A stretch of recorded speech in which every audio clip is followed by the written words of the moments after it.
السلام عليكم ورحمة الله وبركاته، ازيكم يا جماعة؟ معاكم أحمد. النهاردة هنتكلم عن ازاي تختار قسمك في كلية علوم. كلية علوم للأسف من أصعب الكليات اللي انت تقدر تختار فيها القسم بتاعك، لأن هي بتتيح لك أقسام كتيرة جدا، غير إن الكلية مثلا بتلاقي فيها 14 15 قسم. أنا ما شفتش كلية فيها كل العدد ده من الأقسام، يعني مثلا تلاقي عندك فيزياء، كيمياء، رياضة، والحاجات بقى زي الميكروبيولوجي والبايوكيمستري والحاجات دي كلها والبايوفيزيكس. وعندك حاجات بقى جديدة كده زي الكمبيوتر ساينس اللي طالع ترند بقى، والسايبر سيكيورتي والجزء ده، وحاجات تانية ليها علاقة بالفلك وعلوم الفضاء. فطبعا بتبقى في حيرة كبيرة جدا، ده غير ان في اقسام كمان بتدخل مع بعض. يعني ممكن تلاقي مثلا فيزياء وكيمياء، رياضة وفيزياء، فيزياء وفلك، فبتلاقي دايما اقسام كمان. يعني في الاخر تلاقي قدامك مثلا 26 برنامج انت ممكن تختار بينهم، فبتبقى طبعا في حيرة كبيرة جدا. عشان كده انا هحاول ان انا ادلك على الطريق اللي على اساسه تقدر تحدد ايه افضل قسم بالنسبة لك. اول مشكلة بنقع فيها واحنا بنختار القسم وهي بتكون الاحلام. الاحلام من اوحش المشاكل اللي ممكن تقع فيها. الاحلام بالظبط، يعني انت مثلا تيجي تقول انا بابا كان نفسي ابقى دكتور فانا هدخل قسم مثلا بايوكيمستري، انا ماما كانت نفسها ابقى مهندس فانا هدخل قسم كمبيوتر ساينس، بيتقال عليهم هندسه برضه. كل الاحلام او احلامك وانت صغير، انا شفت احمد زويل فانا نفسي ابقى زي احمد زويل فهدخل نفس التخصص بتاعه. يعني مثلا مش نفسك تبقى زيه فمتفوق زيه، لا ده بيفكر ان انا هبقى تيبيكال هو فادخل كيمياء زي ما هو داخل كيمياء. لا طبعا، كل الكلام ده غلط جدا جدا، وللأسف ده بينشأ فينا من واحنا صغيرين. تيجي تشوف أي واحد صغير تقول له أنت نفسك تطلع إيه؟ هو في السن الصغير ده مش لازم يفكر هو لازم يطلع إيه، هو في السن الصغير ده لازم يفكر إزاي يتعلم كويس.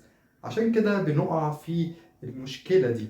يعني أنا أفتكر في أحد المواقف كنت في المدرسة، فمدرسة الرسم دايما تقول لك إيه، ارسم كده الوظيفة بتاعتك في المستقبل. فأنا واحد رحت راسم لها قنبلة، قلت لها أنا عايز أطلع نيوكلير فيزيست عشان أنا شفت فيلم كذا كذا كذا. طبعا الكلام ده يعني في الفنكوش ملوش أي لازمة.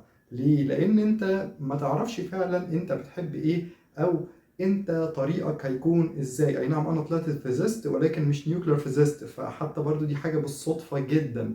فالأحلام ما تمشيش وراها، وما تحاولش تحقق حلم شخص غيرك. يعني في واحد مثلا كان نفسه يبقى دكتور مثلا، فانا عايز ابني يبقى دكتور، فانت بقى ما تجيش تقول انا عايز احقق حلم بابايا ومش عارف ايه. لا، مالكش دعوه بالكلام ده.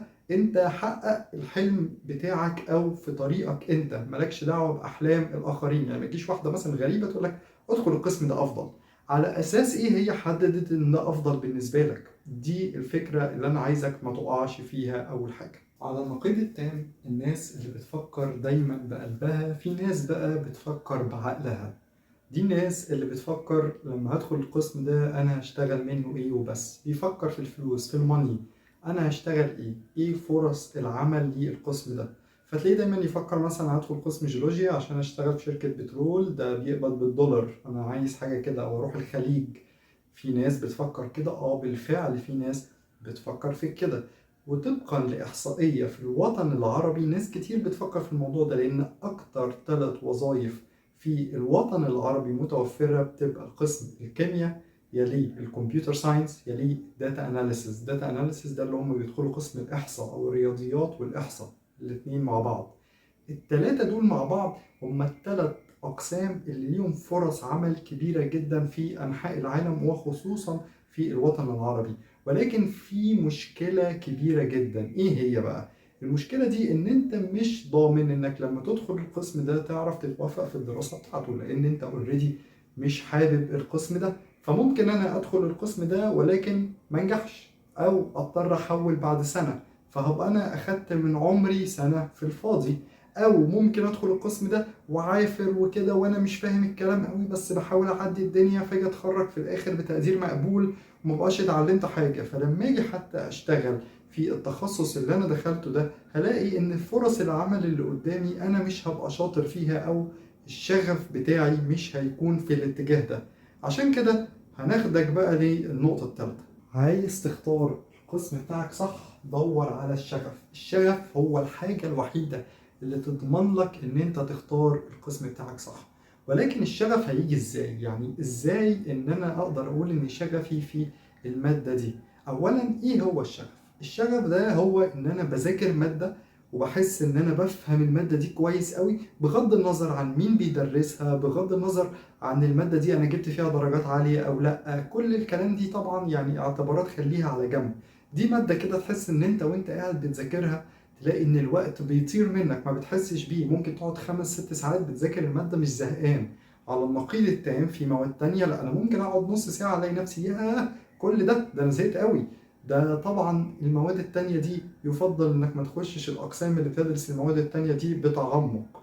في ناس بقى بتيجي تعمل كده، طبعا ده غلط وملناش دعوة بيهم. طيب فاحنا نعمل ايه؟ احنا ندور على الشغف بتاعنا. طيب خلينا نفترض ان انت دورت على الشغف بتاعك ولكن برضو ما زلت محتار ما بين 3 اقسام ولا حاجة من ال20 قسم اللي كلية علوم عاملهولك. فهعمل ايه طيب في ال3 اقسام ده؟ ادخل ده ولا ده ولا ده؟ هنبدأ بقى نقول لك على حاجة مهمة قوي. اول حاجة بص على ميولك في الثانوية العامة. في الثانوية العامة كان ايه كده؟ افتكر وارجع بالذاكرة كده. في الثانوية العامة ايه اكتر مادة كنت انت بتحب تذاكرها وكانت الدنيا بتمشي معاك فيها تمام؟ غالبا المادة دي مش لازم تكون بتعتمد على المحاضر او الدكتور. يعني انت مثلا ممكن تلاقي دكتور بيشرح حلو قوي فانت فاهم المادة والمادة دي ماشي فيها كويس، ولكن في مادة انت مش محتاج دكتور، بتحس انك انت بتذاكرها لوحدك بكل سهولة.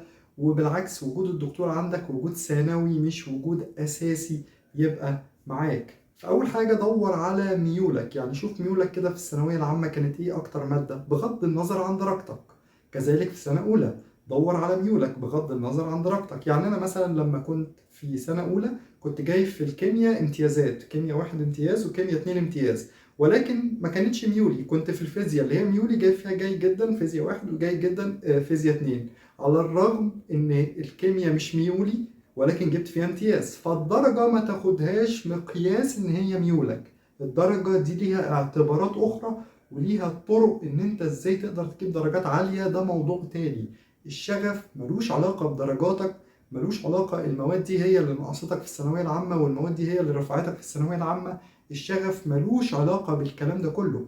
الشغف هو بيقيس مدى قدرة ان انت بتقدر تذاكر المادة دي بحب، ان انت عايز تكمل المادة دي وانت مبسوط. يعني بتحس ان انت تبقى في الاجازة ما وراكش اي حاجة تفتح تبص في المادة، تفتح تشوف محاضرات على اليوتيوب في المادة كده، حاجة كده انت بتدور على حالة خاصة. طيب انا برضو ما زلت محتار اعمل ايه؟ عندك اهم بقى 3 حاجات تعملهم. تروح في الاقسام اللي انت محتار فيها دي تسأل الطلبة الاكبر منك اللي هم في 3 او في 4 في القسم ده، ايه اخبار القسم؟ طب بتدرسوا ايه؟ طب ايه نوعية الدكاترة؟ طب يعني رحتوا تدريبات فين؟ عملتوا ايه؟ كذلك تروح تسأل بعد كده الدكاترة والمعيدين في القسم، طيب الناس اللي اتخرجوا من القسم ده اشتغلوا ازاي؟ راحوا فين؟ عملوا ايه؟ طب عشان يسافروا عملوا ايه عشان يسافروا؟ اسأل الناس دي واعرف منها. كذلك شوف خريجين القسم ده، ولكن دور على الخريجين اللي بقى لهم 5 سنين فيما فوق. يعني ما تجيش تجيب خريجين مثلا لسه متخرجين. ليه؟ لأن لو لسه متخرج فغالبا هتلاقيه في الجيش، يا إما مثلا كمان سنة من التخرج فهو لسه خارج من الجيش، فهو ما زال لسه بيدور على شغل وما يعرفش حاجة زيه زيك قوي. فلا، خد خريجين بقالهم مثلا 5 سنين 6 سنين، في الفترة دي تعرف تاخد معلومات منه، تاخد حصيلة خبرات هو كونها في فترة ما بعد التخرج هتفيدك في تحديد القسم. فانت اهو تسأل ال3 اشخاص اللي قدامك. اول شخص ده نعتبره اللي هو الشخص اللي هو في القسم بس اكبر منك، تاني حاجة المعيدين والدكاترة، تالت حاجة الناس اللي اتخرجوا بقالهم 5 او 6 سنين. ففي النهاية انا عارف ان اختيار قسم حاجة صعبة جدا، لان اختيار القسم هو تقريبا اول مسؤولية انت بتتحط فيها من ساعة ما اتولدت لحد ما دخلت الكلية. دي أول مسؤولية بتحط لك الاختيار قدامك، أنت هتختار إيه وهتروح فين. يعني أفتكر لما كنت في سنة أولى كان عندنا دكتور بيدرس لي الفيزياء، الله يرحمه دكتور علاء عبد اللطيف، كان بيقول دايما أنت مرحلة الكلية دي أنت تحولت من تلميذ لطالب. وكان هنا يقصد إيه؟ التلميذ ده انت اهلك هم اللي بيتحكموا في قراراتك. انت هتاخد مع المدرس الفلاني درس، انت هتروح المدرسة الفلانية، انت هتروح مدرسة لغات، انت هتروح مدرسة عربي. هم اللي بيتحكموا في مستقبلك ومصيرك بنسبة 90% ان ما كانش 100%. فاهلك دايما هم اللي بيتخذوا قرارات، انت ما عليك ان انت ماشي في الطريق اللي هم بيرسموه بس. لكن بمجرد ما دخلت الكلية انت بقيت طالب. طالب يعني ايه؟ يعني بمزاجك انت تحضر المحاضرات، بمزاجك تروح الامتحان، ما تروحش الامتحان مش مشكلة. براحتك تزوغ من المحاضرات او تقعد تركز في المحاضرات. هتذاكر هتنفع نفسك، مش هتذاكر مش تنفع نفسك، انت حر. والدكتور او المعيد اللي بيبقى موجود مش هيفرق معاه انت ذاكرت او لا. انا مش هقعد ادور مثلا على 2000 واحد، ال 2000 واحد ده كل واحد فيهم ذاكر ولا لا. لا، انت بقيت طالب. يعني ايه طالب؟ يعني عارف مصلحتك. عشان كده اول اختبار حقيقي الكلية بتعلمه لك هو اختيار القسم. اختيار القسم ده اول قرار مصيري انت هتاخده في حياتك جوه الكلية، لان اختيار القسم ده هيترتب عليه مستقبلك بعد كده رايح فين. ومستقبلك مستقبلك فعلا، ما بهزرش. فاختيار القسم هو اول اختبار حقيقي ليك لاتخاذ القرارات، لان انت بعد كده بعد ما تتخرج وتشتغل ان شاء الله هتتحط في مواقف انت لازم تاخد قرار. القرار ده يا ترى هروح كذا ولا كذا. او حتى لو دخلت الجيش مثلا وكنت ضابط احتياط، فانت مثلا معاك مجموعة من العساكر، فانت اللي هتحركهم، فانت اللي لازم تاخد القرار. محدش غيرك هياخد القرار. قرارك هو مسؤوليتك. انت خلاص كبرت بقيت طالب. عشان كده دايما لما بيجي ناس تسألني ادخل قسم ايه، طب انا ميال لايه، بحاول على قد ما اقدر ما اقولكش. ليه؟ لاني انا ما اقدرش اتخذ القرار ده مكانك، لاني ما اعرفش الظروف العامة كلها اللي حواليك شكلها ايه، او ميولك ايه، او شغفك ايه. عشان كده صعب ان انا اتخذ لحد قرار. يعني لما يجي واحد يسألني ادخل قسم كذا، ببقى اقول له يعني براحتك، ما اقدرش اقول له. انا ممكن اقول لك مميزات القسم، القسم فيه ايه، الناس اللي اتخرجوا راحوا فين كده، لكن ما اقدرش اقول لك خش القسم او ما تخشوش. دي حاجة انا ما بحبش ان انا ادخل نفسي فيها. عشان كده لو جه واحد سالني في الكومنتس ادخل قسم ايه، اكيد مش هقول لك تدخل قسم ايه. انت ممكن تسالني عن قسم معين مثلا بيشتغلوا ايه او بيعملوا ايه، ماشي ممكن اقول لك. لكن تدخل قسم ايه ده قرارك، ده مسؤوليتك انت لوحدك. عشان كده عايزك تشاركني في الكومنتس وتقول لي ايه هو القسم اللي انت بتفكر فيها، وايه الاقسام اللي انت بتفكر فيها، وليه فكرت فيها. ففي النهاية عايز اقول لك ان no one is coming to save you. مفيش حد هيجي ينقذك. حياتك هي responsibility بتاعتك، هي مسؤوليتك. فعشان كده كل اللي انا اقدر اقوله لك ان انا اقول لك فكر كويس في اتخاذ قرارك وتجنب العواطف. بس حاول دايما توزنها. يعني ايه؟ انت شوف ظروفك وشوف احتياجاتك وشوف ميولك لأقرب قسم ايه وروحه. صدقني هتنجح فيه.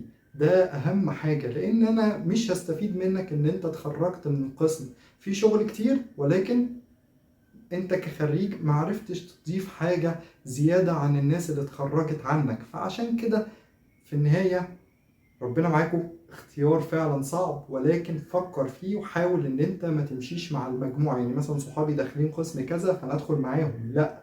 فكر في الموضوع ده مع نفسك وبس. في النهاية ما تنساش تعمل لي لايك عشان ده اللي بيشجعني ان احنا نكمل. والسلام عليكم. لو حد محتاج اي حاجة يسيبها لي في الكومنتس.